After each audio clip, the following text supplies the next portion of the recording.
You know, young fella, I'm giving you quite a break. I hope you realize it. Break? Well, sure.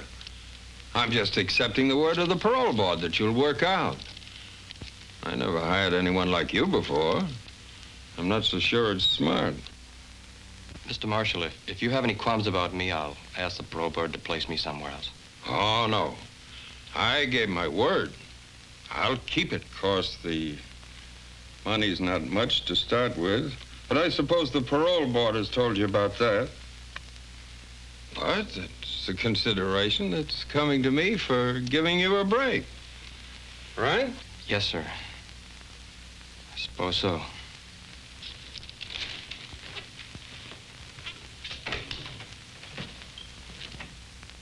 Mark had fallen in love with Alice Parker, but could not bring himself to tell her about his past. He contented himself by asking her occasionally to dinner and an early movie, or catching little moments at the office.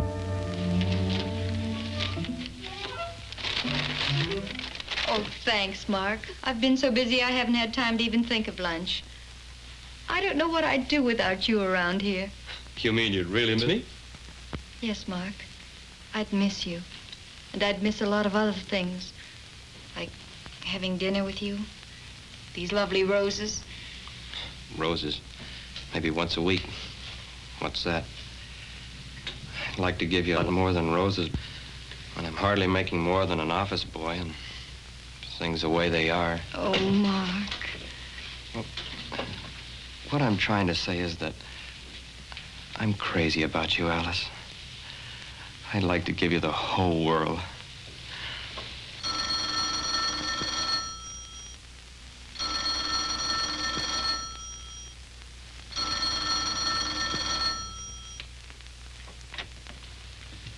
Well, what do you know?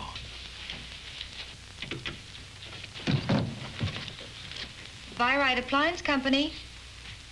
Just a moment, please. It's for you. It's that man again. Tell him I'm still on vacation. Come on, be a good kid. I'm sorry, Mr. Clark, but Mr. Davis is still out of town. Oh, you did? Well, he must have just gotten back. You're sure it was Mr. Davis? Well, just as soon as he checks in, I'll give him your message. It didn't work. He saw you driving out of the parking lot this morning. I should have worn a long gray beard. Who is this character? He's been phoning you off and on for months. What does he want? He's a good-for-nothing brother-in-law of mine, down on his heels, broke. Don't let anybody tell you money is scarce, boss. Here's a little over 2,000 I managed to pry loose from our clientele. Well, it's a swell job, Davis. It's a swell job. That's the way to make collections. I always say every sawbuck counts. And I say you're absolutely right. Here, Alice, check this, take it to the bank, and deposit it. Today's a bank holiday. They're closed. Oh, that's right. I forgot. Well, put it in your cash box and make sure that your desk is locked.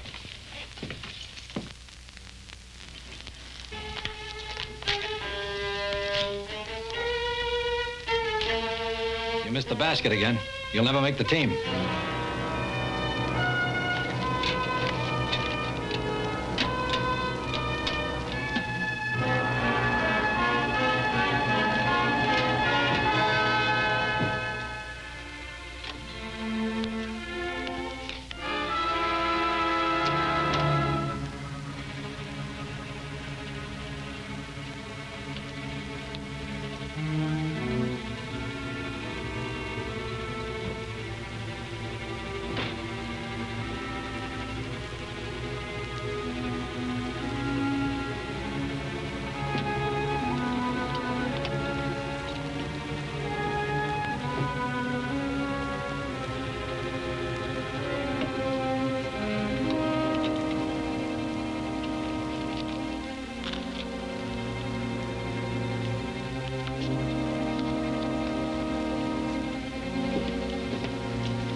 Mark told me that when the watchman regained consciousness, he immediately called the police. And in the investigation that followed, everything seemed to point toward Mark. Cards are all stacked against me, Mr. Matthews. From that telltale paper cup lying on the floor to the fact that I was out with Alice that night and could have taken her key.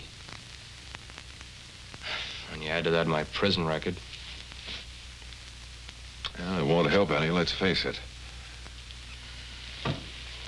There was Mr. Marshall accusing me and digging up my past to the police.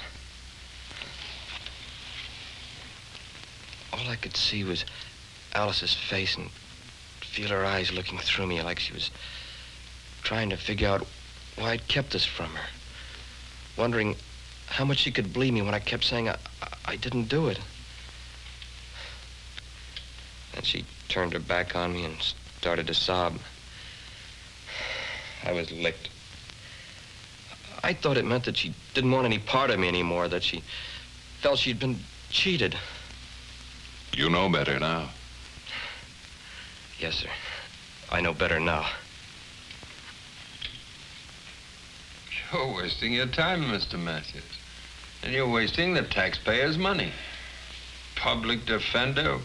It's a mockery.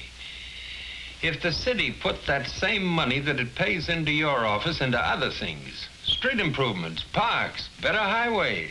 I can't say that I agree with you. If you knew how many acquittals our office secures... And there's something wrong with the DA. Because innocent people don't get in trouble. Where there's smoke, there's fire.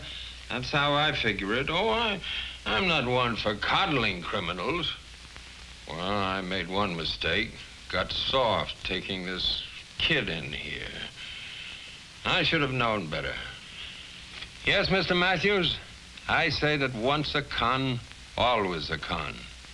And Mark Collins is proving it. I had hoped that I might get you to withdraw the charge. After all, the evidence against the boy is purely circumstantial.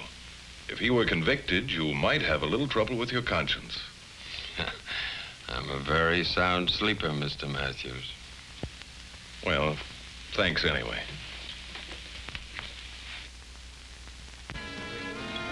Alice Parker proved to be my best source of information. My conversation with her brought out two things of importance: a name and a telephone number. The name was Mike Clark, the supposed brother-in-law of Fred Davis, and the number, Poplar 65992. Check Poplar 65992 with the phone company. It was the number of the Crescent Bar, a second-rate joint down on 3rd Street. I called the police department and asked for one of their special investigators to come on with me. The patrons were typical.